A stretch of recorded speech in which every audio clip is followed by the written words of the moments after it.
Então, boa noite, pessoal. É um prazer para nós ter um convidado tão especial quanto o Renato. Estamos muito felizes por ele ter aceito o nosso convite. E a aula inaugural, né, como a gente já falou, então, inaugura todas as atividades do Instituto Bion neste ano de 2026. Escolhemos dessa vez a temática sob o título Da fragilidade à ilusão de controle, desamparo e onipotência. Nós chegamos a fazer uma enquete, né, com os nossos alunos da formação, para que nos trouxessem alguns temas que eles se sentissem desejosos de pensar para a gente começar o ano. E aí, eis este tema que surgiu tão importante. Então, agora eu vou apresentar o Renato Trachtenberg. Ele é médico psiquiatra pelo Hospital Italiano de Buenos Aires, psicanalista, membro titular da Associação Psicanalítica de Buenos Aires, membro titular da Sociedade Brasileira de Psicanálise de Porto Alegre, membro fundador e pleno do Centro de Estudos Psicanalíticos de Porto Alegre, o CEP, autor com Arnaldo Schuster do livro As Sete Invejas Capitais, uma leitura psicanalítica contemporânea sobre a complexidade do mal, publicado no Brasil e na Argentina. Autor também com Arnaldo Schuster e Gustavo Soares, do livro Wilfred Bion, A Obra Complexa, publicado também no Brasil e na Argentina. Conferencista, supervisor, coordenador de grupos de estudos sobre a obra de Bion e Meltzer, no Brasil, Argentina, México, Peru, Índia e Rússia. Autor de artigos e revistas e capítulos de livros publicados no Brasil, Argentina, México, Chile, Estados Unidos, Inglaterra e Colômbia. Como podem ver, um currículo invejável, maravilhoso, que nos dá muito prazer de poder ter esse colega tão querido no Instituto Bion com a gente hoje. A nossa ideia é que a gente possa, então, escutar, nesse primeiro momento, o Renato, e depois vamos reservar um momento para perguntas, questionamentos e interação dos demais colegas que vão estar assistindo, certo? Contigo a palavra, Renato. Muito obrigado, Cíntia.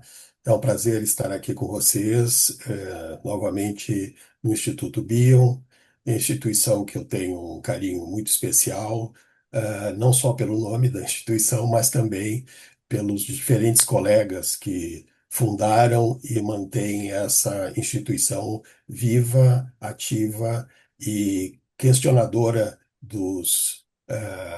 vamos dizer assim, dos elementos saturados, né, da psicanálise contemporânea. Então, eu, a minha conversa com vocês, ou essa aula, eu não vou ler nada, né?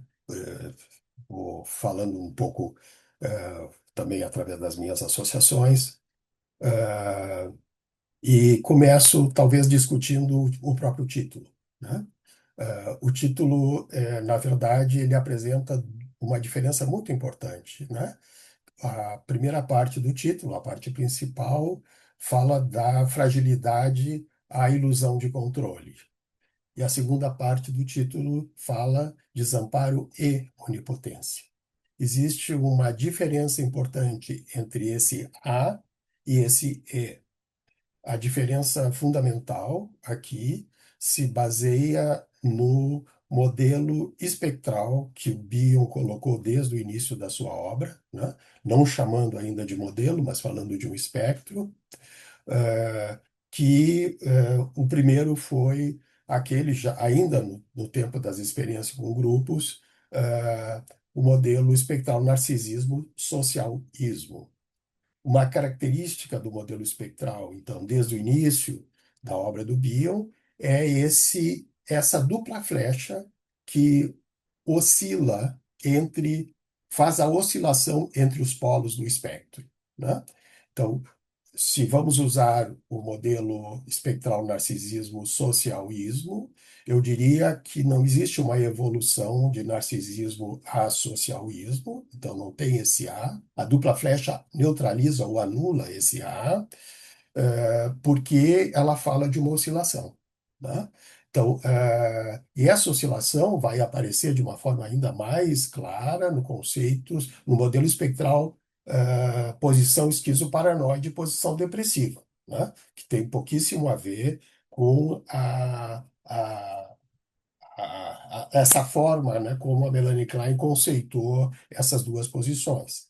Então, não existe uma evolução nesse sentido de posição esquizoparanoide à posição depressiva, senão existe uma oscilação entre dois momentos, por exemplo, de uma sessão de análise, onde o analista não está entendendo, por exemplo, o que está ocorrendo na sessão, pode ficar num estado de ansiedade tolerável, mas está pensando, de repente, em algum momento, o que que ele vai dizer para o seu analisando, ah, e, e depois nós temos aquela passagem que ele falou como dentro dessa dupla flecha, nesse movimento, né, que a dupla flecha eh, ela ilustra, o momento que ele chamou de fato selecionado, quando aparecia algo na mente do analista que permitisse que ele, analista, pudesse comentar algo com o paciente,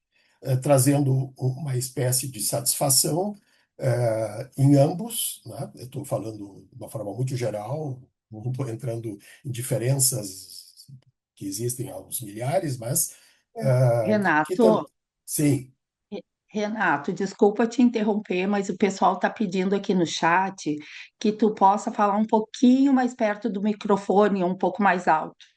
Acho que mais ah, perto do microfone, enfim. pois é, Obrigada. de nada. Vamos ver aqui como é que eu estou também com o meu microfone. Vou botar mais alto, vamos ver se melhora. Melhorou agora? Melhorou? Ok. Ah, então, o problema também está na posição depressiva. Se ficamos demasiado satisfeitos com alguma resposta encontrada e que o paciente sintoniza com essa resposta, e tendemos muitas vezes a não querer sair desse lugar tranquilo e seguro. Exatamente, o Bion vai chamar depois posição esquizoparanoide, ele vai chamar de paciência, e posição depressiva ele vai chamar de segurança, né? Ah, e exatamente aí quando ele também introduz a questão da capacidade negativa, que seria uma característica da posição esquizoparanoide, né? Ou seja, onde temos que ter esta paciência de, segundo a famosa carta do Keats, de não buscar respostas sem antes tivermos alguma ideia, né, algum pensamento que possa surgir na mente do analista. Ah, então, estou colocando isso, né, porque isso me parece muito importante no que vai ser, eu diria, a essência do pensamento complexo na obra do Bion. A complexidade na obra do Bion, né, é muito semelhante ao conceito de complexidade que o Edgar Morin, por exemplo, nos traz, né? É, Dentro desse conceito, eu diria, bioniano, da complexidade, né? Nós não temos, então, na verdade, a presença importante de um pensamento evolutivo, né? O modelo espectral é um modelo ético na obra do Bio e se contrasta com o modelo evolutivo, que tem uma grande base moral, né? Ou seja, que normalmente, na forma como nós desenhamos o modelo evolutivo, à direita fica o polo superior, melhor, mais avançado, etc. E à esquerda nós colocamos algo mais primitivo, no sentido moral, porque o primitivo pode ser entendido também num sentido ético, né? Por exemplo, nós temos na obra de um grande antropólogo inglês chamado Jack Goody, a ideia exatamente que ele chamou, né, no mesmo ano que o Bion gravou algumas ideias para falar em Roma, no que foi aqueles seminários italianos do Bion, e o Bion gravou, da gravação que o Bion deixou do que ele pensava falar, isso foi publicado no livro chamado A Domesticação da Mente Selvagem. E o, e o, e o, e o Jack Wood escreveu no mesmo ano um livro que tem em português, Domesticando a Mente Selvagem, né? Então, ele fala desde a antropologia, né, por exemplo, do absurdo, né, de nós falarmos em povos primitivos ou povos civilizados, né? Então, ele contesta exatamente essa forma de pensar, eh, porque ele também prioriza, como todo modelo espectral, a questão das diferenças, né? Então, diferença não se opõe à ideia de uma evolução, né? Nós estamos acostumados a pensar que os chamados povos civilizados são superiores, né? Em geral, desde o vértice do colonizador. Desde o vértice do colonizado, né? Não existiria, vamos dizer assim, o civilizado poderia ser entendido também como muito primitivo, né? Trouxeram as doenças, trouxeram, vamos dizer assim, uma série de problemas, né, a todos os povos que existiam, a grandes civilizações, às vezes muito avançadas que existiam, né, especialmente na América, na África ou em outros países, né?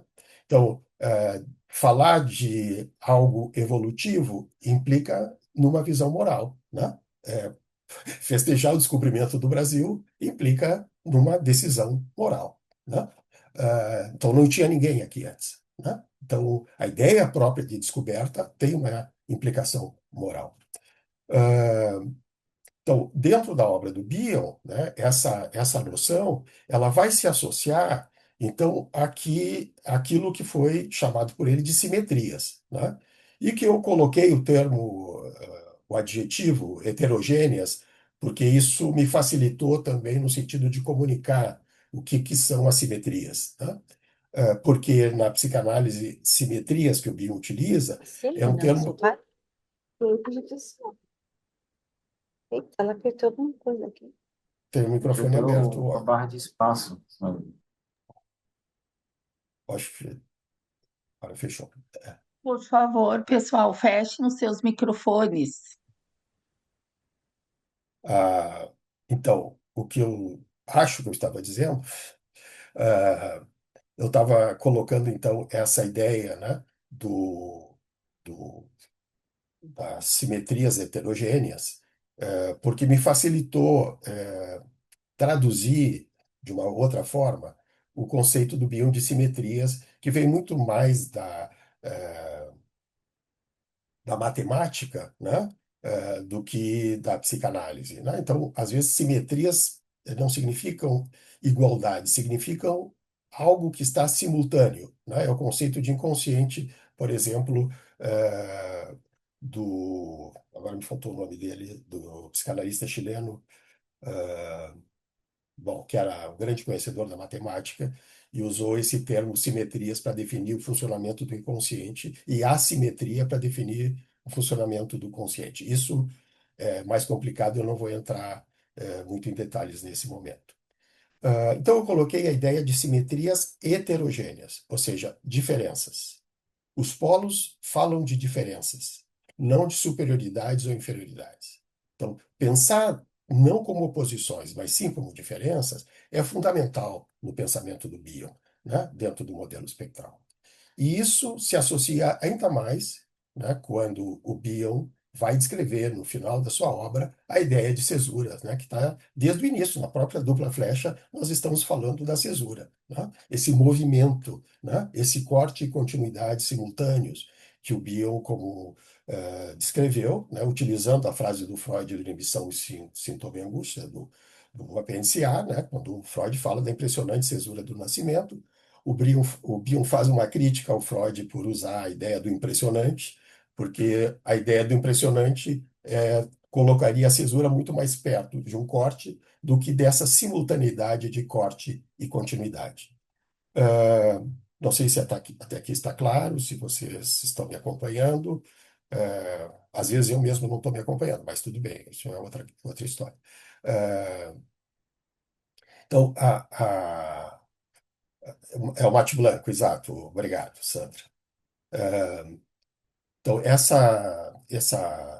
esse o psicanalista chileno que eu falava é o mate branco. Então, essa noção essas, essa noção de cesura, né, que é uma ideia de movimento. Cesura, vocês, alguns já sabem, né, que ela vem da poesia, né, da questão da métrica poética, quando um verso continua na frase seguinte. Há um corte do verso numa frase e esse mesmo verso continua na frase seguinte, né? Então, esse corte é também uma continuidade, simultâneos, né? Então, o que o Bion quer dizer com isso, né? Ele vai usar essa ideia, de alguma forma, nos conceitos de mudança catastrófica, né? Violência, subversão do sistema e invariância, e também nos conceitos de transformações, quando ele fala também eh, dessa continuidade chamada, né,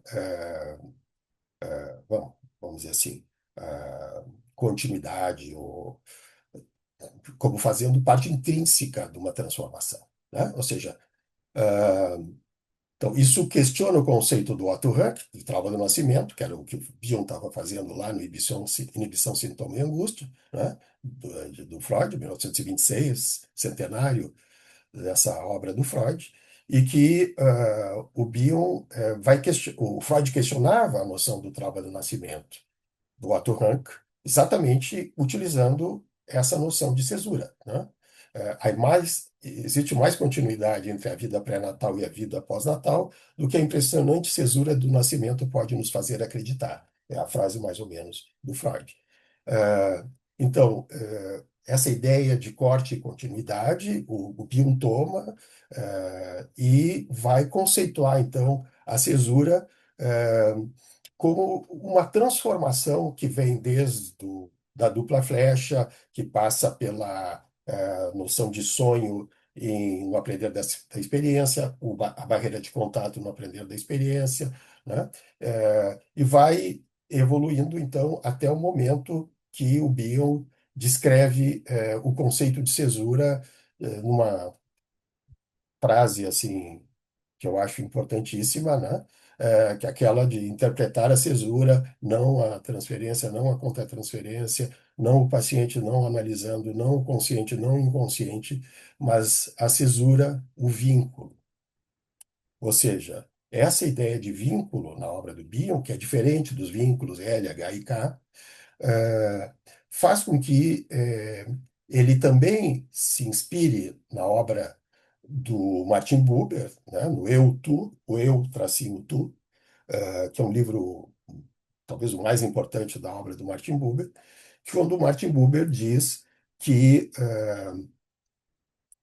a, a, que não existe uma palavra única. Toda palavra é dupla. Toda palavra, eu coloquei assim no trabalho, é um casal de palavras, né? Então não existe uma palavra única. Toda palavra implica um outro lado também dessa mesma palavra. Por exemplo, onipotência e desamparo. Onipotência e desamparo, por Bion, ele cita isso no livro Cogitations, Cogitações, né? Que não se com numa sessão de análise, por exemplo, quando surge uma situação que nós pensamos em onipotência, temos que pensar ao mesmo tempo em desamparo. Então, não existe, vamos dizer assim, uma ideia evolutiva, né? Existe essa oscilação, né? Ou seja, quando nós pensamos na cesura como algo que ocorre nessa dupla flecha, ou seja, no meio do espectro, estou dizendo meio de uma forma assim muito, vamos dizer assim, concreta, né? Mas em algum ponto do espectro existe essa passagem, essa oscilação, né? É, então, essa noção, vocês notam, ela se afasta do modelo evolutivo da mente, né? Não se vai de A a B, né? Porque esse A indica algo que pode ser evolutivo. Se nós falamos de um movimento na sessão, é outra coisa. O paciente pode se movimentar numa situação de onipotência e desamparo, assim como a mente do analista está disponível para pensar sempre no outro lado, né? Então, eu digo brincando às vezes, né, que o melhor lugar para se observar os dois lados de uma questão é ficar em cima do muro. Mas não no sentido que nós usamos habitualmente de ficar em cima do muro, né, de isenção.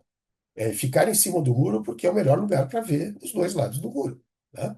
Então, se a gente fica embaixo do muro, a gente enxerga só um lado, né? E esse é um problema hoje importantíssimo no que está passando no mundo, né? Desde as guerras, a política, seja o que for, né? Eu diria assim, existe uma forte atração para ficar embaixo do muro, né? Ou seja, vendo só um lado de qualquer questão, né? Então, a possibilidade de ver os dois lados, né? E ficar em cima do muro não é um lugar confortável, né? É um lugar que a gente fica mais sujeito às pedras que vêm de um lado e do outro. Então, é um lugar fundamental, né? Eu diria, numa sessão de análise, por exemplo, né? Poder pensar nessa oscilação e nesses dois lados simultâneos, né? Como simultâneos, eu quero dizer assim, que estão, um pode estar mais ativo, se apresentando com mais intensidade, mas não podemos esquecer o outro lado desse casal, né? Ah, então, isso é algo que redunda, né, numa outra posição, eu diria até técnica, da forma, mas também uma forma, eu diria, teórica de pensar a psicanálise a partir desse bio que eu estou colocando aqui, né? Um bio que é praticamente o último bio, né? Então, eu quero dizer com isso, né, também que isso me parece algo, é uma ideia complexa, portanto, é uma ideia que se localiza dentro do que nós chamamos ética, né? A ética tem a ver com responsabilidade, a moral tem a ver com culpa, nós sabemos disso, eh, mas faz com que exista uma psicanálise que possa pensar, por exemplo, que um psicanalista não é todo o tempo psicanalista. Um psicanalista na sessão, isso dizem vários, né? O Pontalí diz isso de uma forma belíssima, né? O Pontalí diz que o analista, que muitas vezes os cartões de visita, esses que os analistas fazem, escrevendo psicanalista ou na porta do consultório psicanalista, são formas de reassegurar a ideia que não se, reassegurar algo que na verdade não existe, que estamos sempre, todo o tempo, sendo psicanalistas. Então, isso quebra a noção de identidade, né? A identidade, como conceito, ela fica questionada por esta posição do bio, né? É diferente identidade de singularidade. Singularidade implica uma cesura entre diferentes elementos que constituem a mente de uma pessoa. Por isso, qualquer reducionismo implica uma certa posição moral, né? Se nós dizemos, claro que nós não vamos todo o tempo estar nos corrigindo, como eu estou agora falando, por exemplo, pensar que uma pessoa é honesta, nós estamos falando talvez de uma dimensão desta pessoa, mas no inconsciente não existe honestidade, né? Então, nós descrevemos, fazemos uma espécie de reducionismo para poder manter um tipo de comunicação com certo grau de entendimento, mas não devemos acreditar, no sentido assim teórico, de que uma pessoa é apenas aquela pessoa. O próprio Pessoa, Fernando Pessoa, tinha 120 e tantos heterônimos, né? Então, então, essa ideia que nós somos um bebê ao mesmo tempo que somos um adulto, que existem áreas não nascidas na nossa mente, áreas que não nasceram, áreas que já morreram, isso, áreas mentais, isso o Bion diz claramente, né? Então, Recording in progress.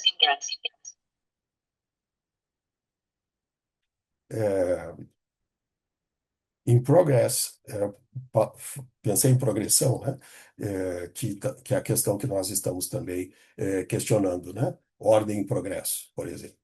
Então, essa ideia, né, de que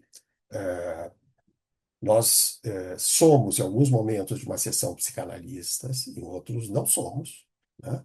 Eh, Depois podemos tentar discriminar o que que seria não ser psicanalista numa sessão, mas acho que vocês podem ter muitos exemplos. Eu tenho várias na minha clínica, né, de quando eu deixo de ser psicanalista. Eh, mas a maior parte deles me passa batido, porque não me dou conta, a não ser que o paciente me avise que eu não fui psicanalista. Bom, eh, essa questão, né, que me parece muito importante, porque do modelo espectral, analista analisando como polos do espectro, né, não significa que exista um analista e um analisando analisando. Isso são nomes que nós damos porque, em muitos momentos de uma sessão, ou quase sempre, é um risco nós perdermos as nossas condições de analisando. Ou seja, é, pensar, né, como um modelo evolutivo, que eu deixei de ser analisando porque eu não estou me analisando mais, e agora eu sou psicanalista, é um risco. Assim como outro risco é dizer, agora eu sou um adulto, não sou mais uma criança, né?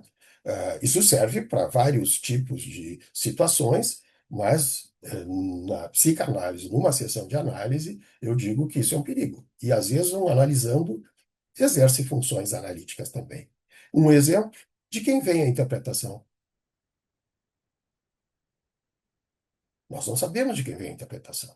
Então, nós entramos nesse outro conceito que o Bion traz da física quântica, que é a indecidibilidade. Existe uma incerteza, uma indecidibilidade da origem, né? Da onde veio a interpretação, né?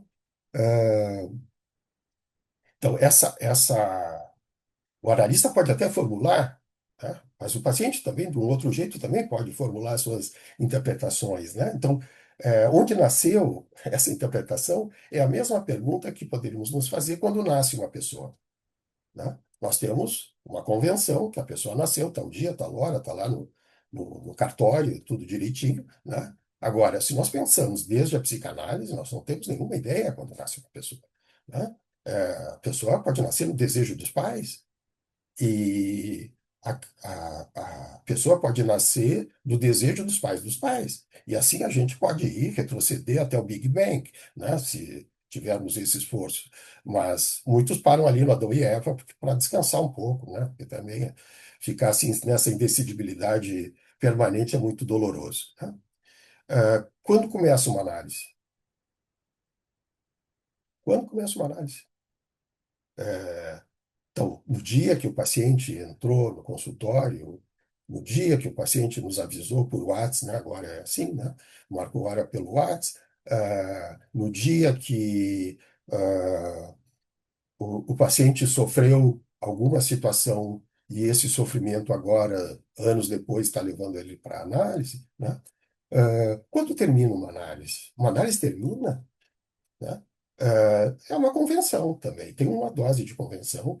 Vários autores têm uma série de indícios, indicadores de final de análise, mas nós podemos dizer que a análise ela é interminável, né? Ela é interminável. E nesse sentido, nós usando esses conceitos, né, da infinitude e da indecidibilidade da origem, né, estamos sempre rodeando essa questão da incerteza, né? Então, a incerteza, viver na incerteza, pensar na incerteza, né, como algo que não nos deixa definir de uma forma definitiva alguma coisa, está dentro da complexidade que o Morin nos trouxe claramente na sua obra, especialmente sobre a ética complexa, né? Então, essa essas noções todas elas são fundamentais, né, para entender esse modelo. E eu estou falando em grande parte teoricamente, mas eu suponho que algumas dessas coisas vocês podem associar com situações do próprio consultório, né? Então,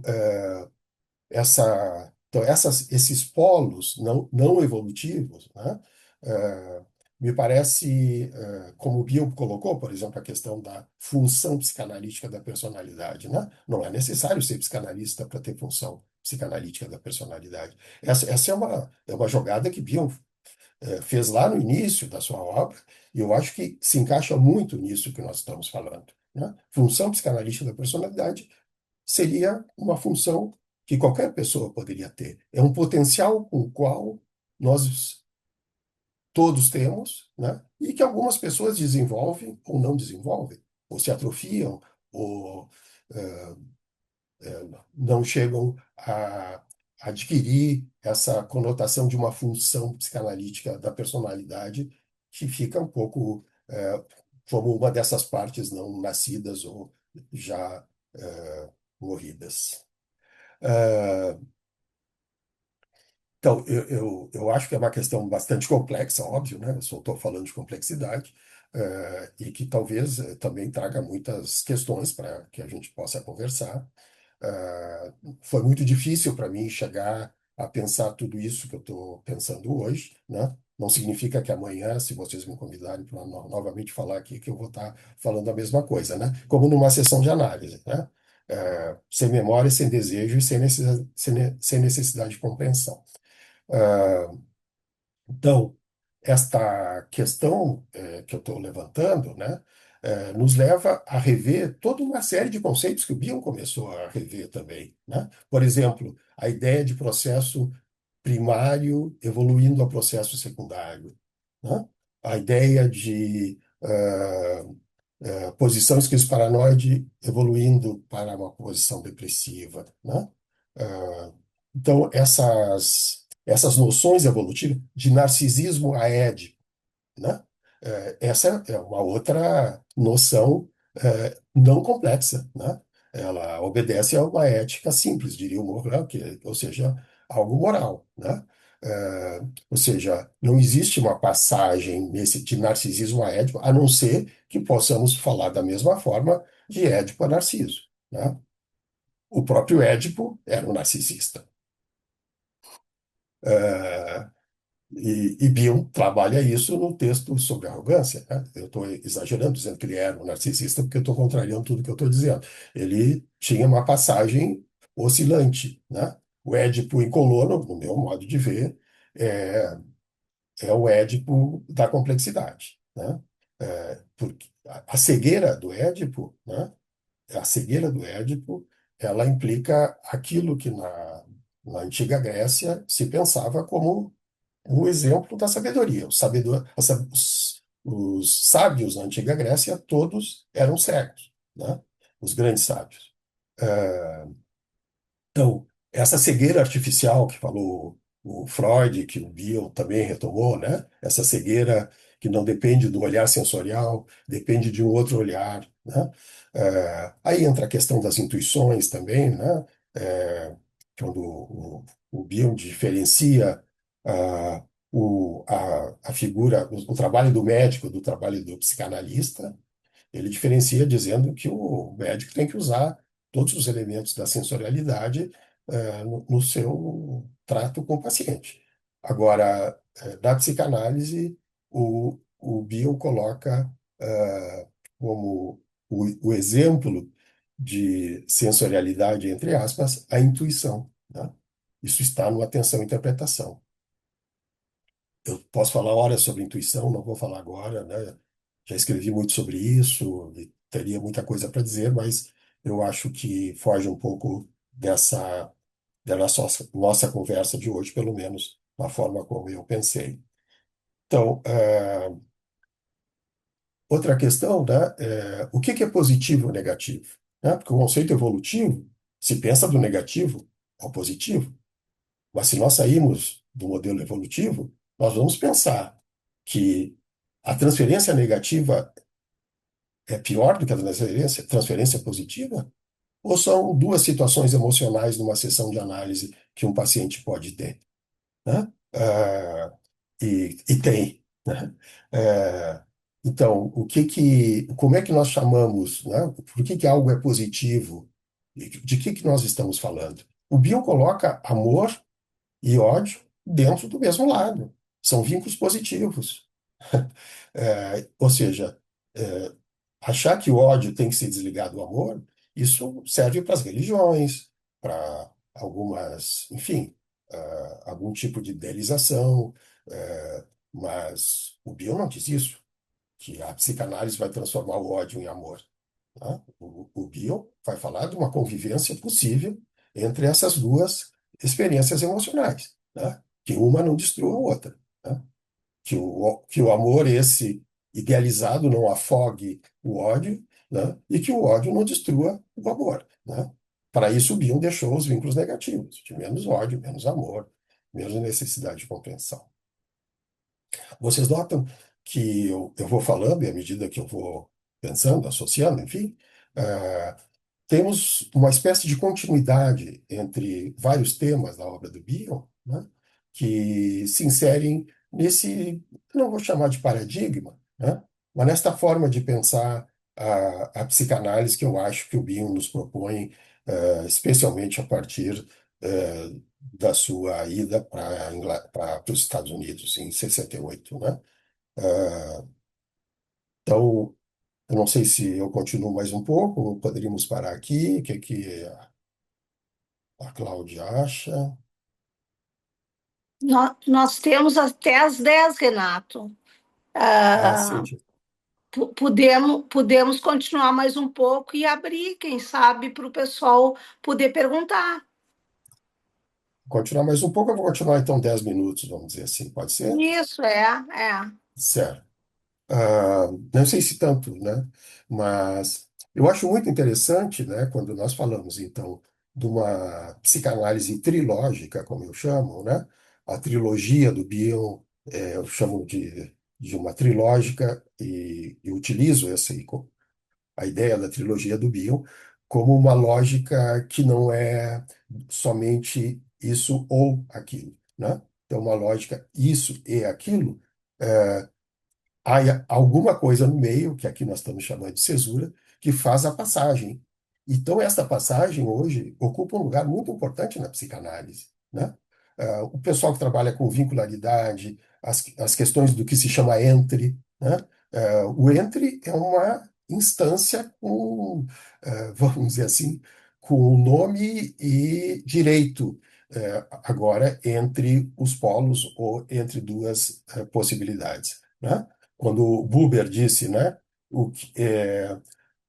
não importa, o que importa é a relação, não os objetos relacionados. Ele está falando de algo assim, né?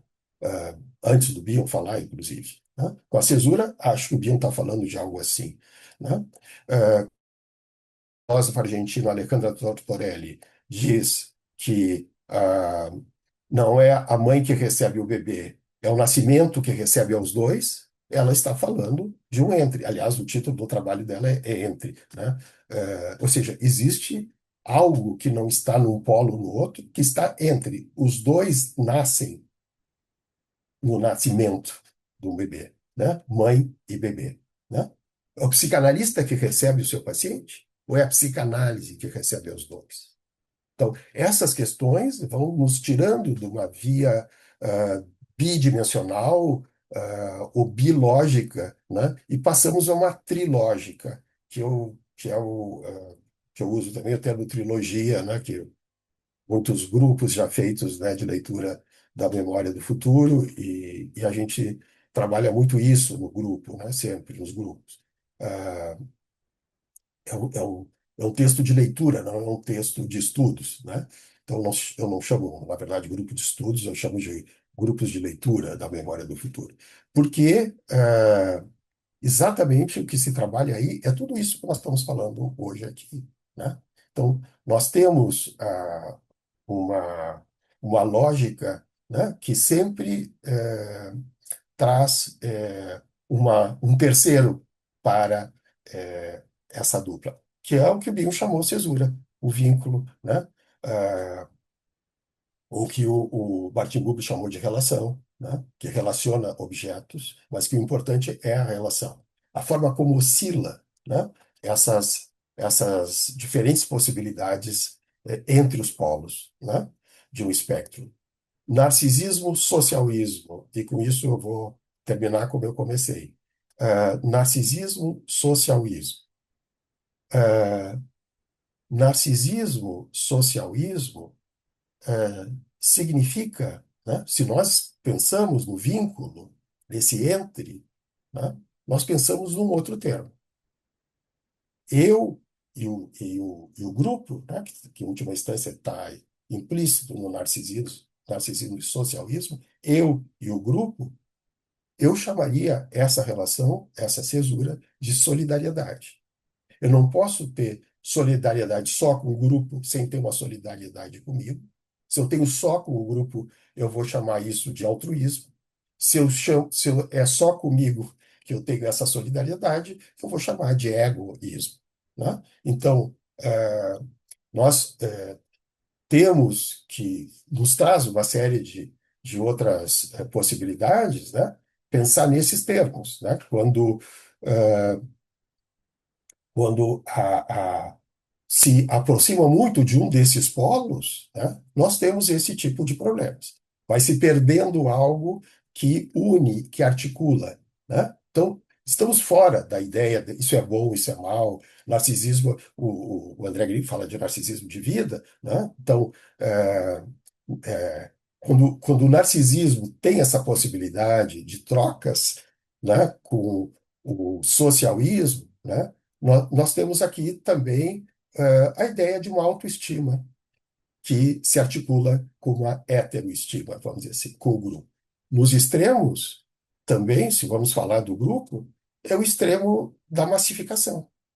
O socialismo, né, no sentido do Bion, que não significa um tipo de ideologia política nem nada, no extremo socialismo, que é a questão dos grupos, né, que o Bion trabalhou tanto, eh, nós teríamos uma ideia exatamente de massificação. O sujeito na massa, como diria o Freud, em Psicologia das Massas, desaparece e apenas obedece a um determinado líder messiânico, né?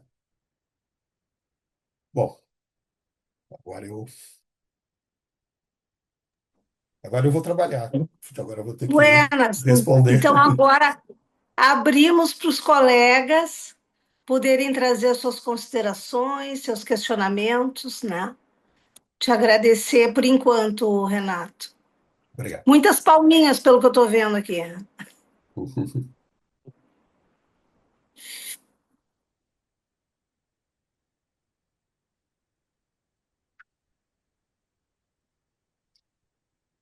Tem que ter 200 mãozinhas, hein? Estou contando. Ou 400, se são duas.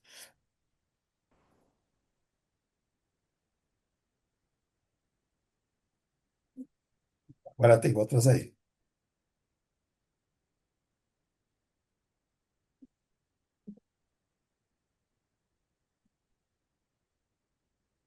Eu fiquei instigada, Renato, da gente poder pensar, quem sabe, como é que como é que a gente poderia aproximar isso do que isso que tu trouxeste da relação com a nossa clínica, né?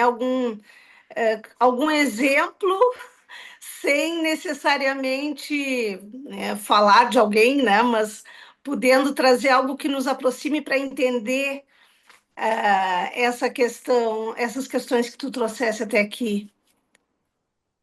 Tu terias alguma. Porque o que, que eu estou pensando? Assim, nós temos diante do grupo colegas que estão iniciando a formação em psicanálise. E os conceitos que tu trazes, eles são complexos, né? E a minha ideia é que a gente possa aproximar mais ainda de algo que os nossos alunos também iniciantes possam se aproximar de um entendimento maior. Essa é a minha preocupação nesse momento. Então, fiquei pensando, mas também abro para os colegas poderem, quem sabe, fazer seus questionamentos e aí, a partir disso, a gente poder conversar um pouco mais. Sim, eu penso que os que têm pacientes, mesmo iniciando a formação, podem pensar em algum paciente enquanto, ou pelo menos ter alguma dúvida sobre algum paciente, enfim. Eu não acho que a teoria se opõe à clínica, né? A teoria e clínica são dois polos também do modelo espectral, né? Tem muita, no que eu disse, tem muita clínica, e às vezes quando a gente fala de um paciente, podemos dizer também, muitas vezes, que tem muita teoria, né? Então, deixo aberto, vamos ver se alguém também associa com alguma situação clínica, né? Sei. Chamada situação clínica, assim chamada. Renato, quando você falou da questão Só um do... pouquinho, tem três pessoas com as mãos levantadas. Primeiro está o Carlos, depois a Selma, depois a Sandra. Eu estou vendo bem? Sim, Tá sim. vendo bem. Vamos começar, então. Eu vou começar na ordem aqui, pode ser? O Cíntia? Sim, aí tu comanda por aí, faz favor, Cláudio. Tá bem, então, Carlos, abrir. Pode falar. Boa noite. Muito Boa obrigado, noite. Renato, como sempre. Obrigado. Sensacional aí, né, as suas colocações, etc. Eu não vou me alongar no elogio, senão acaba a pergunta. É o seguinte, com relação à memória e desejo, o que me ocorreu é o seguinte: quando ele fala de se trabalhar a nível sem memória, sem desejo, eu acho que está relativamente claro. O que não fica claro para mim é o seguinte: as palavras sempre já trazem memória e sempre trazem desejo. Eu ia falar, eu cometi um ato falho, trai, porque eu ia falar que isso me parece que trai realmente essa colocação. O que você acha disso? Ah, Nós temos uma carga, né? As palavras já vêm com uma carga. sim. Ah, essa colocação do Bion, né, que também é de 1968, esse texto, né, sobre a memória e desejo, essa conferência, enfim, que depois foi colocada em alguns livros, foi algo que impactou muito as pessoas, né, que assistiram. Vários disseram que ele estava louco, né, como disseram várias vezes, né, antes e depois disso. Eh, e que como é que uma pessoa poderia se abster, né, dessa memória e desse desejo?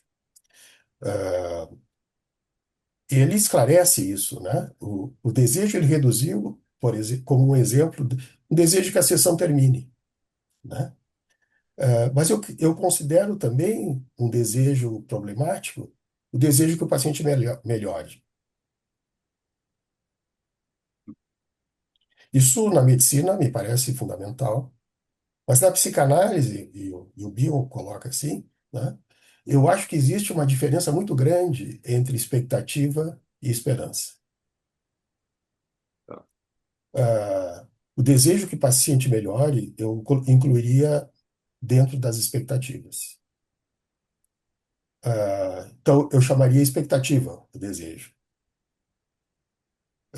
O ato de fé, por exemplo, não é um desejo, não é uma expectativa. O ato de fé do Bio é uma esperança. Espera. Eu traduzo também o ato de fé para a esperança, né? A esperança não tem um fim, um objetivo específico, e ela pode nem se realizar, né, como esperança. Assim, é aquilo o Eduardo Galeano também, maravilhosamente, como sempre, né, falou das utopias, né? Então, é mais ou menos assim: caminhamos 10 metros, o horizonte se afasta 10 metros. Caminhamos mais 20 metros, o horizonte se afasta 20 metros. E ele pergunta, e alguém pergunta, então para que servem as utopias? Para isso, para caminhar. Então, análise como uma caminhada, né? Eu acho que é o que o Bion traz na ideia de sem desejo. Ah, desejo de qualquer tipo de desejo, né? Pode ser, ah, vamos dizer assim, que implique algo que tenha a ver com um plano mais sensorial, né? A expectativa tem a ver com conquistar alguma coisa, né? Então, quando digo eu desejo que o paciente melhore, eu acho que eu estou falando de expectativa. O, de- o- a possibilidade ou o desejo de que se possa fazer alguma coisa nessa situação aí chamada análise, algum tipo de transformação, o paciente pode até piorar, não sei, né?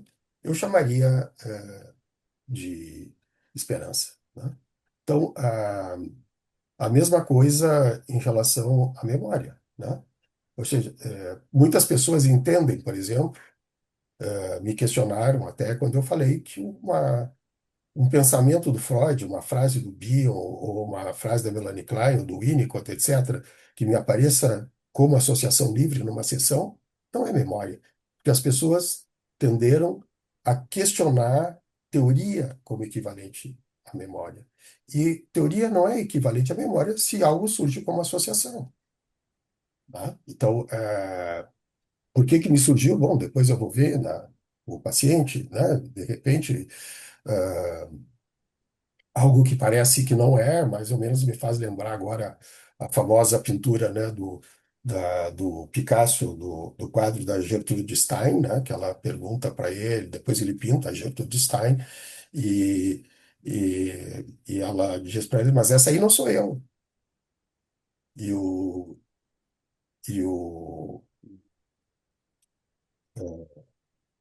Picasso diz para ela assim, ainda não.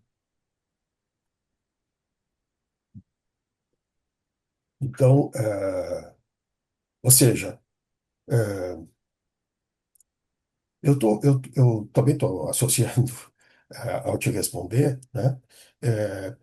É, não me preocupa muito os termos desejo e memória se a gente trata de entender, né?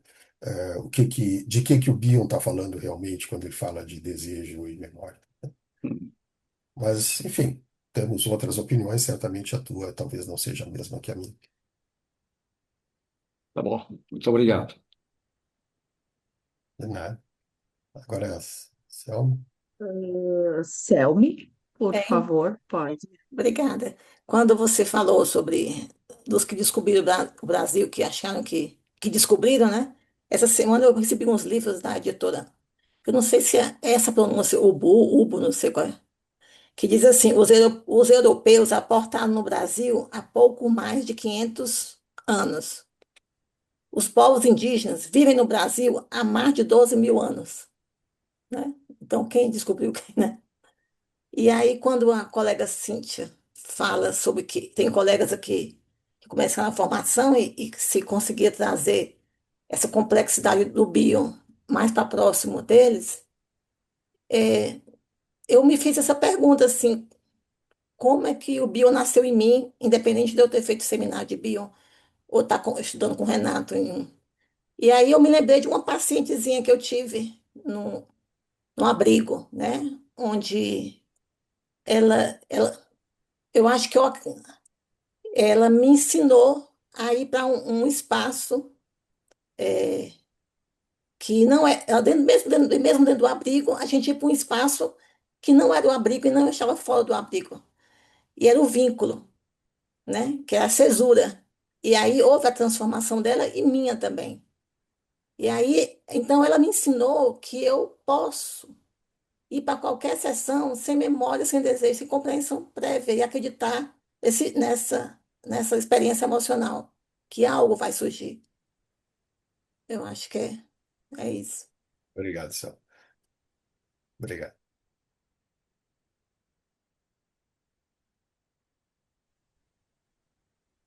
Primeiro, é um renovado prazer te escutar, escutar pensando, né? Escutar o teu pensamento, Renan. Eu fiquei pensando, eu já escutei tu falar disso algumas vezes, mas hoje me ampliou um sentido, que é a questão da função psicanalítica da personalidade, né? E eu fiquei pensando dessa capacidade que pode ser uma singularidade individual ou de um ambiente onde fomos criados, né, que nos facilitou isso, nos facilita isso, bem como com uma qualidade da mente de transitar, né? É uma capacidade de transitar entre estados, né? A mente que é capaz de transitar entre um lado do muro para o outro, ficar em cima e olhar, ela tem essa função psicanalítica, né? Ela tem dentro dela, ou ela desenvolve, ou ela tem uma potencialidade mais, né? E quando tu diz, eu fiquei pensando naqueles critérios de receber alguém para, né, para psicanálise, né? Se a pessoa era um paciente de psicanálise, né? E eu fiquei pensando nisso, né, dessa capacidade. E talvez seja o que a gente possa de melhor oferecer para o nosso analisando, seja essa nossa possibilidade de transitar numa sessão ou transitar dentro de nós mesmos, de estados mentais, de posições, né? Talvez seja o melhor que a gente possa oferecer para o nosso paciente, né? Como ambiente para que ele possa vir a fazer e a confiar que possa vir a fazer a mesma coisa, mais do que interpretar, mais do que qualquer outra coisa, como se fosse uma postura mesmo, e daí uma coisa ética, né? De novo a questão de que é uma psicanálise ética, né? E que a gente tem que fazer isso, né? Poder estar assim, né? O que nem sempre é possível, né? O que nem sempre é possível, né? Mas eu fiquei pensando nisso, como isso é importante.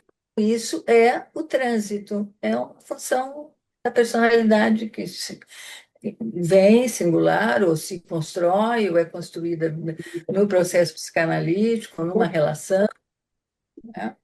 É Sim. isso. É, muitas vezes, né, o paciente pode dizer, e acontece isso frequentemente, pelo menos comigo, o paciente introduz assim o que ele vai dizer: não sei se eu estou viajando. Eu digo, continua viajando, me leva junto, né? Porque esse é o momento vamos dizer assim, de sair dos lugares habituais e tentar encontrar outros lugares diferentes dentro da própria mente ou dentro da relação, não importa, né? Então, a viagem é bem-vinda, né? A viagem é bem-vinda. Me leva junto.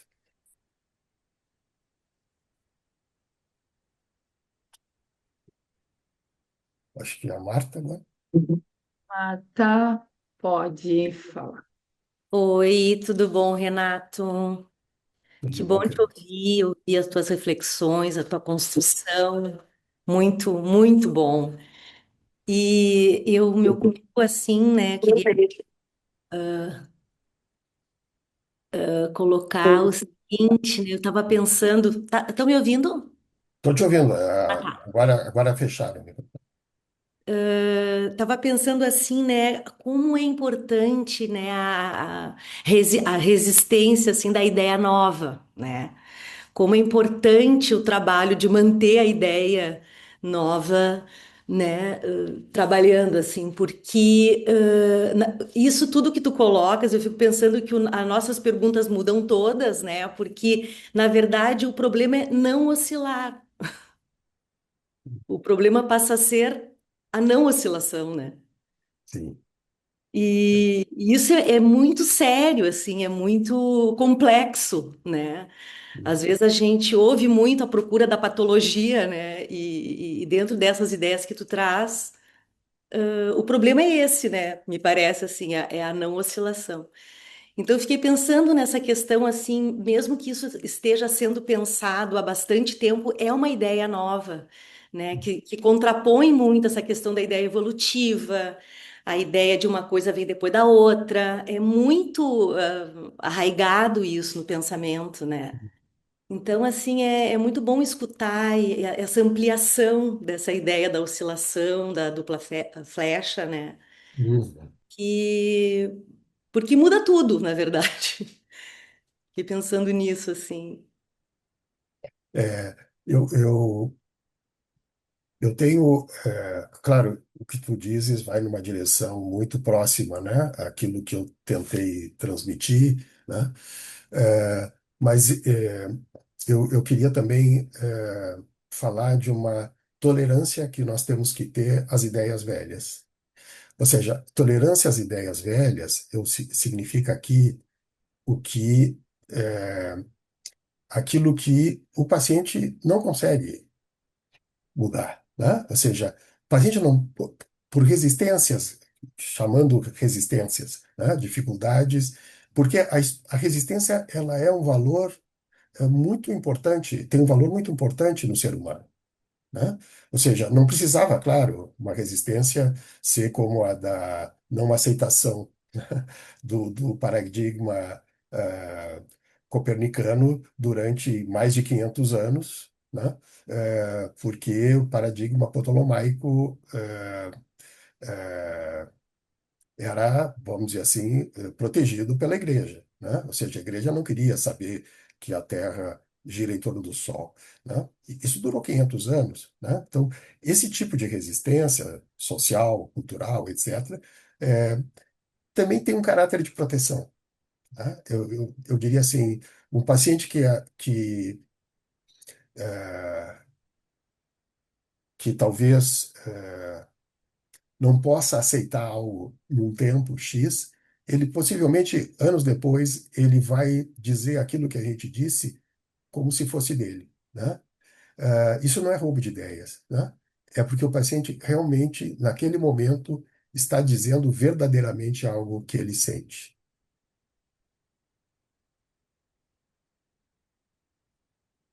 Então, então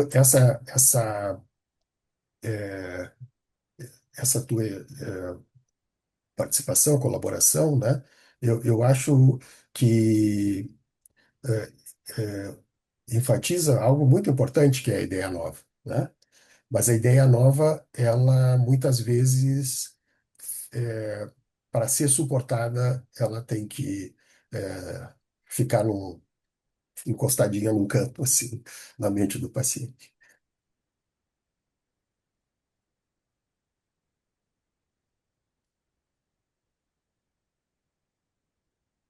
Laís, podemos, ou tu quer falar alguma coisa, Marta?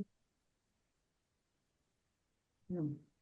Laís, então pode falar. São, são ideias para pensar, né? Então, Sim, elas são muito trabalhosas, as ideias novas, né? sim, sim, É um sim, trabalho de muitos anos, sim. talvez. Uau.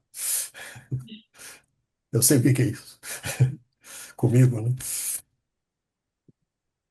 Eu acho que eu fiquei pensando em algumas coisas que engatam nisso que vocês estão falando agora, agradecendo, né, a sua fala, Renata, de que antes, talvez, da ideia nova ou velha, né, do lado, do analista, talvez tenha suportar o estranho, né, o lugar é, da não ideia ainda, né?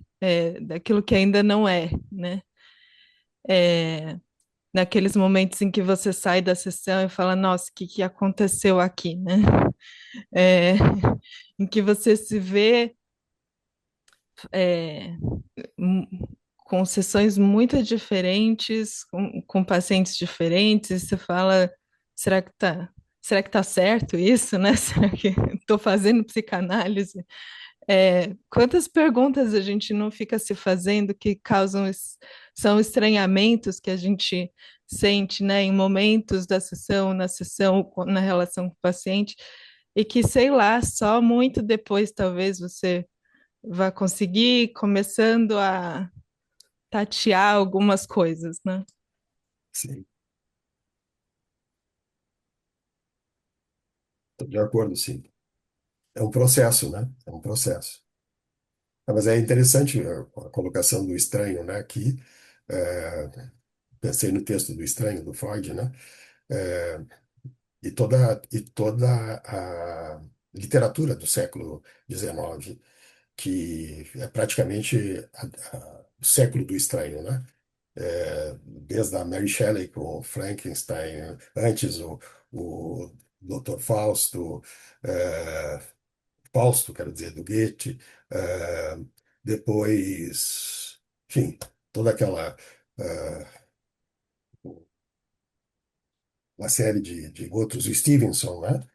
O Robert Stevenson, com o que se chamou O Médico e o Monstro, né? Então, o estranho caso do Dr. Jekyll e Mr. Hyde, né? Que o Lacan chamou o estranho caso do Jekyll, né? É o mato e do senhor escondido, Mr. Hyde. Um jogo de palavras que o Lacan gosta, né? Ou gostava. É, então, essa ideia do estranho, eu acho que é o que o Bion depois vai introduzir no Gêmeo Imaginário, né? Que é o primeiro trabalho publicado do Bion. Vai aparecer ali o Gêmeo Imaginário como o estranho, né?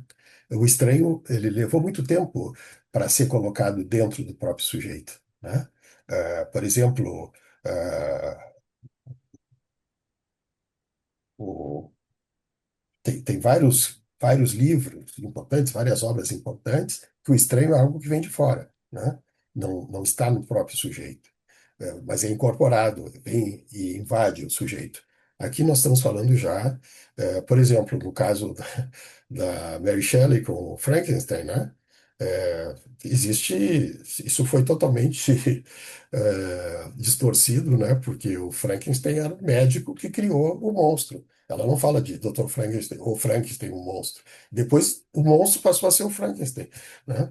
E esqueceram que era o Dr. Frankenstein que tinha criado o monstro. Ele não tinha nome, no livro da Mary Shelley, né? Então, são histórias estranhas. Rafael. Oi, gente, boa noite. Oi, Renato, tudo bem? Tudo bom? Tudo bem, Rafael? Muito bom te escutar. E eu achei muito interessante dentro, né, de tudo que tu trouxe. Eu gostei bastante de escutar sobre o Pontalí, quando tu fala daquela questão que ele fala do psicanalista e da gente não ser psicanalista o tempo todo, né? Hum. E fiquei pensando também quando tu fala dos conceitos, né? Essa coisa, a pessoa é honesta, a pessoa é de tal jeito.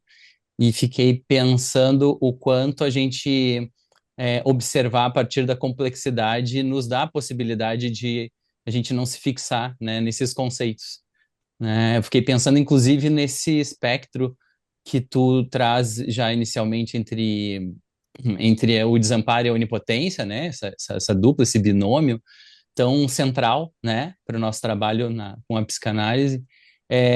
Fiquei pensando muito nisso, né, nos desamparos que nos movimentam a nossa onipotência, né, de quando a gente vai lá e se assegura nas pseudo-certezas, né, a pessoa é de tal jeito, é honesta, não, essa pessoa é má e tal, né? Como aquela questão dos contos infantis, né? Que tem o herói, que tem o bonzinho e tem o mal, né? E a gente parte desse lugar tão engessado e quando a gente vai para escutar alguém na clínica ou socialmente mesmo, a gente pode passar, né? Conseguir escapar desse aprisionamento, assim, né? Simplista e acessar essa complexidade, né? E aí eu estava pensando, inclusive, associando com a possibilidade da gente tolerar o desconhecido, né? Acho que só com a ampliação da tolerância ao desconhecido que a gente consegue transitar, navegar ou viajar, como tu fala dos pacientes, né? Que nos fala, não sei se eu estou viajando, mas para a gente poder viajar, a gente precisa tolerar esse desconhecido, né? Eu estava lembrando, inclusive, quando a Cíntia fala, né, dos colegas começando a formação, eu estava lembrando também de quando eu comecei a formação e quando a gente fica bastante angustiado com essa questão que a gente escuta alguém falar e diz assim, tá, mas o que essa pessoa está falando tem a ver com o que a gente está lá com o paciente no consultório. E também isso tem essa questão do desconhecido, né? A gente sempre tem uma tendência a querer se aproximar do desconhecido a partir do conhecido, né? O que geralmente acaba sendo uma experiência que reduz, né? Mas quando a gente consegue tolerar e experimentar o desconhecido e aí sim se aproximar de algo conhecido, é muito mais rico e muito mais conectado com a complexidade. Então, como dizem os pacientes, eu não sei se eu estou viajando, mas foi a viagem que tu me convidou e eu resolvi embarcar porque é muito Não, interessante. sim, sim. Não, é um convite, tu fizesse o convite. Viajasse e fizesse o convite. Então é por aí que eu estou viajando aqui, né? Dentre Tá tantos bom. outros caminhos, mas e agradecer assim enfim, pela tua fala e por tanto. Obrigado, querido. Maria. Bom, Renato, primeiro agradecer ao Instituto Bion pela atividade e te agradecer assim muito. E é impactante o quanto quando tu fala sempre tem algo novo, apesar de tantas e tantas vezes eu já ter podido te escutar, né? Uhum. Eu vou seguir um pouquinho o que o Rafael disse, porque quando começou a atividade, né, a Cíntia falou, foi uma. A gente perguntou para os alunos o que eles gostariam qual era o tema que eles gostariam de escutar. E achei bacana e fiquei pensando, mas o que será que eles gostariam de escutar? O que será que tem dentro dessas palavras que motiva o que eles gostariam de escutar, né? E como eu sei que tu é um apreciador de palavras, quando tu foi falando, e daí eu li o título, eu pensei assim, bom, há de ter um espaço de tempo que o Instituto Bium vai fazer uma outra atividade para trazer o reflexo desse título e colocar esse título na complexidade. Porque ele tem uma linha, né? O título ele coloca uma linha da fragilidade à ilusão de controle como se fosse isso para isso. Dois pontos, desamparo e onipotência. E eu pensei, a gente teria que botar reticências em todas essas palavras e que tu vai fazendo na tua fala, tu vai fazendo esse acasalamento então complexo de que não tem esse A garantido, esse A craseado, ele não é garantido na clínica, por exemplo. Esse dois pontos, ele é desfeito na clínica. E esse E tem um E bem mais grandão, que é o E complexo, que é desamparo e onipotência, e amparo, e que vai ter que ter um continente. Então, nesse encontro, que dê conta dentro disso que tu colocou, né? Uhum. Então, a minha esperança é que esse título seja só um início e que daqui a pouco possa ser feito uma outra atividade. E que tu venha seguir falando sobre a complexidade do que é fragilidade, do que é desamparo, do que é onipotência, do que é ilusão de controle, que é o que tu diz, que é o que tu vai trazer quando a gente entra numa lógica complexa, né? Então, eu queria dizer que eu adorei. E eu também queria dizer uma coisa que eu acho que quando a Cíntia falou, né, que como é, os alunos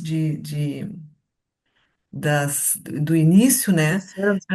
Sei lá se eles não estão mais capacitados a compreender do que a gente que também já está tão colonizado usando a ideia que o Renato traz, tão colonizado por tanto estudo, por tanto sentido, por tanta simplicidade de que isso é isso, né? Então, talvez eles também possam nos ajudar a sair desse lugar, tão sabido e fazer perguntas que sejam muito mais, adolescentes e felizes, né? Assim, do não saber. Do suposto Uhum. saber, né? Do lugar do suposto saber. Renato, muito obrigada. Obrigado, Maria. Realmente é uma conversa sem fim, né? Eu acho que tu está propondo uma conversa infinita, né? E sempre abrindo novas portas, né? E descobrindo novos mundos e diferentes experiências emocionais que vão surgindo dessas aberturas, né? Então, porque essa ideia, né? Eu dei um seminário de Bion uma vez numa sociedade de Porto Alegre, a Sociedade Brasileira de Psicanálise de Porto Alegre, e que não era assim por ano, né? Então, entravam pessoas que estavam terminando a formação teórica e pessoas que estavam começando, né? E foi impressionante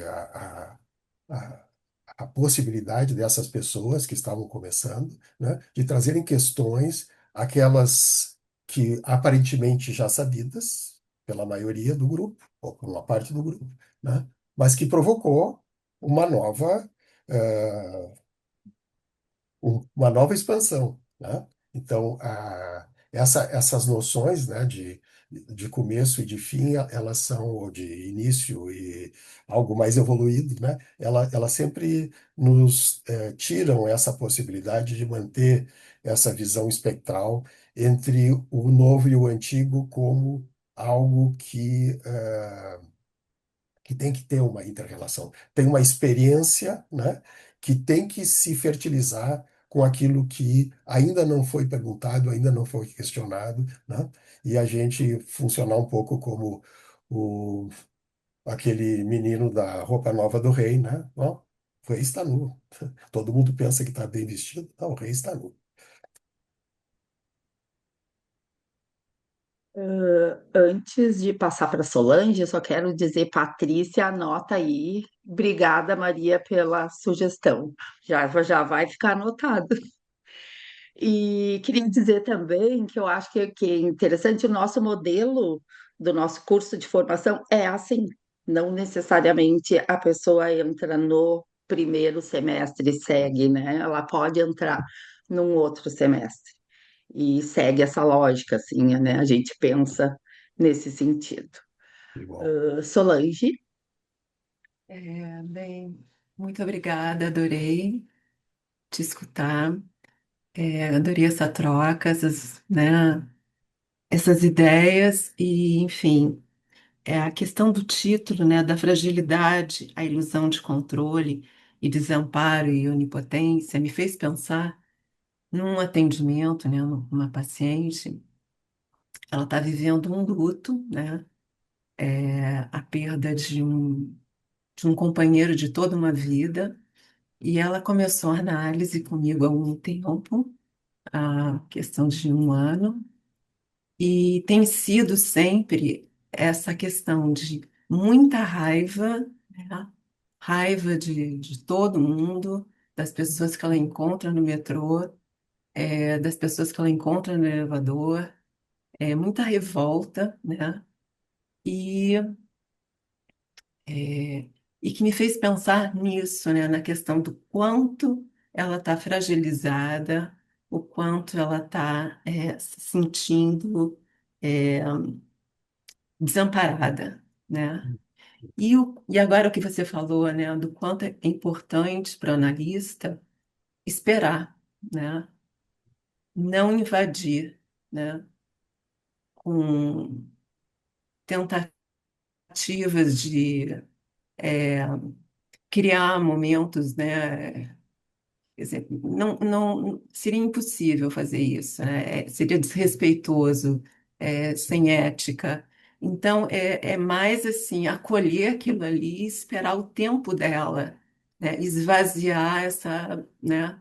Me fez pensar nisso. Eu acho que eu vim hoje aqui te escutar, muito em função do título. Gostei muito do que você falou, porque você faz pensar de uma forma complexa. Você não dá a resposta. Você faz a gente é, estar em movimento, né? E eu acho que combina muito com assim, com o que eu imagino, com o que eu gosto na clínica, né? Então, eu gostei muito. De certa forma, isso abranda um pouco a minha angústia, né?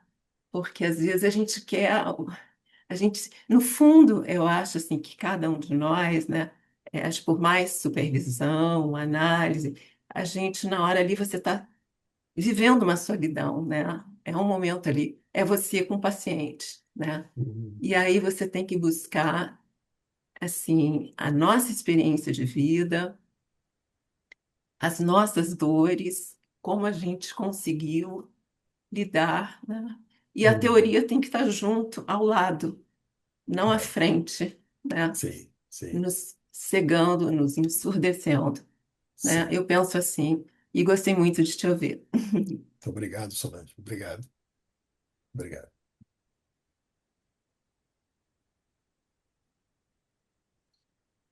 eu tenho começado, eu estou começando a estudar Bion. E é um autor que há um tempo, há bastante tempo, eu já tinha pensado em estudar, né? Em função até de paciente que eu estava atendendo, paciente grave. E, enfim, o caminho foi outro, mas Bion chegou na minha vida, né? É difícil, é uma leitura complexa, mas assim você esclareceu muita coisa, né? É, Então ajuda bastante. obrigado. Eu só queria dizer que eu não assino embaixo de tudo que o O Bill Bion. disse, né? Tudo que Aham. o Bill pensa, pelo menos atualmente, né? Por isso que no início eu disse que eu não me considero um discípulo de ninguém, né? Não, claro. É, claro que eu não sou um continuador da obra do Bill, Sim, mas eu mas acho que eu faço as minhas leituras também de acordo, sim. eu diria, com algo é, que é tão básico, tão comum, que a gente esquece. Meu Exato. inconsciente. O meu inconsciente Aham. determina minhas preferências e o que eu posso dizer, né? Eu não estou dizendo que eu digo é certo, ou melhor, ou pior, apenas é o que alguém em mim, ou alguém em mim, me fazem dizer o que eu digo. Sim. Aliás, os autores, né? Eu acho que o Ínico também, né? Não gostava também de nenhum seguidor, né? De ninguém. Eu acho que cada um, a gente tem que fazer a nossa leitura também, né? Claro, Apreender sim, e sim, criar na nossa clínica aquilo que também que a gente sente que é necessário, né? Que é urgente, que é importante. E eu também não gosto de. Mas, enfim, para mim era importante conhecer a obra do Bill. Eu concordo com muitas coisas. Ainda não estou a ponto de discordar tanto. Eu, Chegarei eu, lá.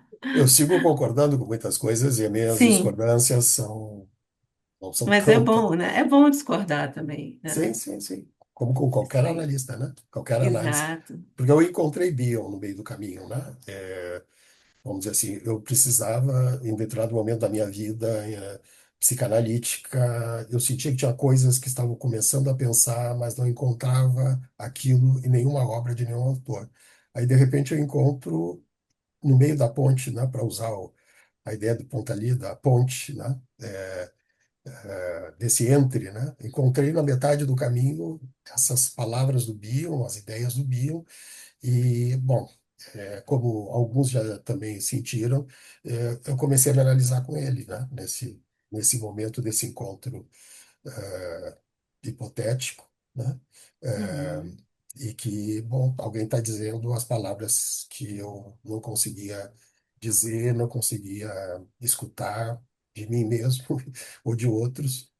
Então, é uma experiência de análise. Eu Sim, encontro. concordo.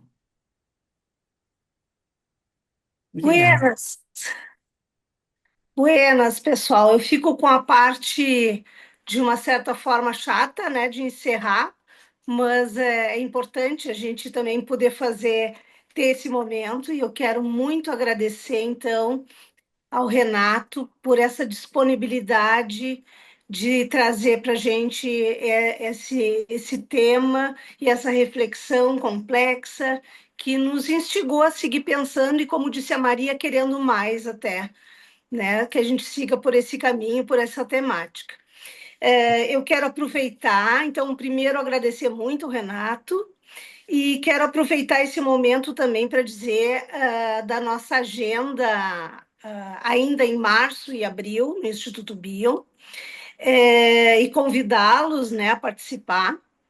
Dia 26 de março nós temos o Publicação, que é sobre o livro Entre Penumbra e Centelhas, As Reverias no Encontro Analítico, com a autora Ana Fátima Aguiar, contando com os comentários de Davi Flores e Marina Ribeiro.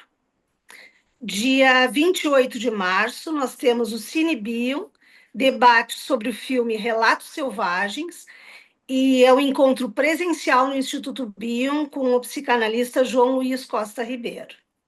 em abril, 12 de abril, iniciamos então os seminários com Arnaldo Schuster, os seminários abertos. 16 de abril, nossa reunião científica com o tema da Reverie e a colega Marta Chagas Ribeiro. Convido a todos, então, e agradeço a participação de todos vocês nessa atividade, que nós tenhamos um ano excelente de estudos e de encontros dentro do Instituto Bio. Obrigada e obrigada mais uma vez, Renato. Obrigada. Assim, temos muitos elogios aqui no chat, né, Renato? Te agradecendo. Tem pessoas pedindo que tu falasse sobre intuição, que não vamos ter como, mas também fica a dica para um próximo evento. E muito obrigada pela tua generosidade, pela tua fala. Obrigado, Boa obrigado, noite a Instituto todos. Bion. Obrigado. Boa noite. Boa noite. Boa noite. Boa noite. Muito Boa obrigada. Bom noite. descanso. Boa noite. Obrigada, Até mais. Renato. Obrigado. Obrigado. Tudo de Obrigado a bom. todos. Obrigado.